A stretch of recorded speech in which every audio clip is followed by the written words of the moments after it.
Bible గ్రంథంలో వివరించబడిన గమనించాలి. పరిశుద్ధమైన బైబిల్ గ్రంథంలో దేవుడు ద్వేషించే లక్షణాలు, దేవుడు ద్వేషించే అలవాట్లు, దేవుడు ద్వేషించే ఆలోచనలు, దేవుడు అసహించుకునే జీవితము మన జీవితంలో ఉంటే మనం పొందుకునే నష్టమును గురించి ఆదికాండము 18-19 అధ్యాయంలో వివరించబడను, స్పష్టంగా తెలియచేయబడను, స్పష్టంగా దేవుడు మాట్లాడారు. ఇంతకీ అక్కడ ఏం జరిగిందో నేను చెప్పడం కంటే మీరు చదివితే మరింత స్పష్టంగా అర్థమవుతుందండి. ఇంతకీ అక్కడ ఏం జరిగిందంటే, సొదొమ గొమొర అనే ఒక పట్టణం ఉందండి. ఆ పట్టణంలో నివసించే ప్రజలు దేవుడు ద్వేషించే లక్షణాలు కలిగి ఉన్నారు, దేవుడు ద్వేషించే అలవాట్లు కలిగి ఉన్నారు, దేవుడు అసహించుకునే ఆలోచనలు కలిగి ఉన్నారు, దేవుని మాటలకు వ్యతిరేకంగా జీవించారు.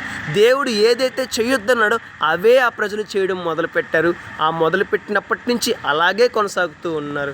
దేవుడు గద్దించారు, దేవుడు బుద్ధి చెప్పారు, దేవుడు మాట్లాడారు, దేవుడు సమయం ఇచ్చారు, అయినా సరే ఆ ప్రజలు మారలేదండి. మరింతగా పాపంలో ఎదిగారు, మరింతగా పాపంలో సంతోషిస్తూ ఉన్నారు. దేవుడు ఇంకా గద్దించడం ఆపేసి తీర్పును ప్రకటించాడు. దేవుడు తీర్పును ప్రకటించి అగ్ని వర్షం చేత సొదొమ గొమొర ప్రజలందరినీ నాశనం చేసేసారు.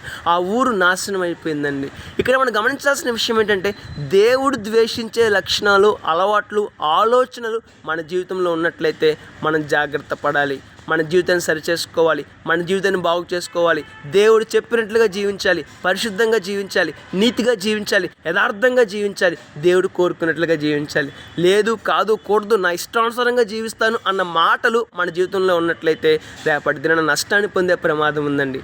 దేవుడు ఏమి చెప్పినా మానవుని మేలు కొరకే చెప్తారు, దేవుడు ఏది చేసినా మానవుని మేలు కొరకే చేస్తారు. మరి దేవుడు చెప్పినట్టుగా కాకుండా మన ఇష్టానుసారంగా జీవిస్తే నష్టాన్నే పొందుకుంటాం కదా. మరి మన జీవితం ఎలా ఉన్నది? ఒకసారి ఆలోచించేద్దాం, మన జీవితాన్ని మార్చుకుందాం. సొదొమ గొమొర ప్రజలు పొందిన నష్టాన్ని పొందకుండా మనం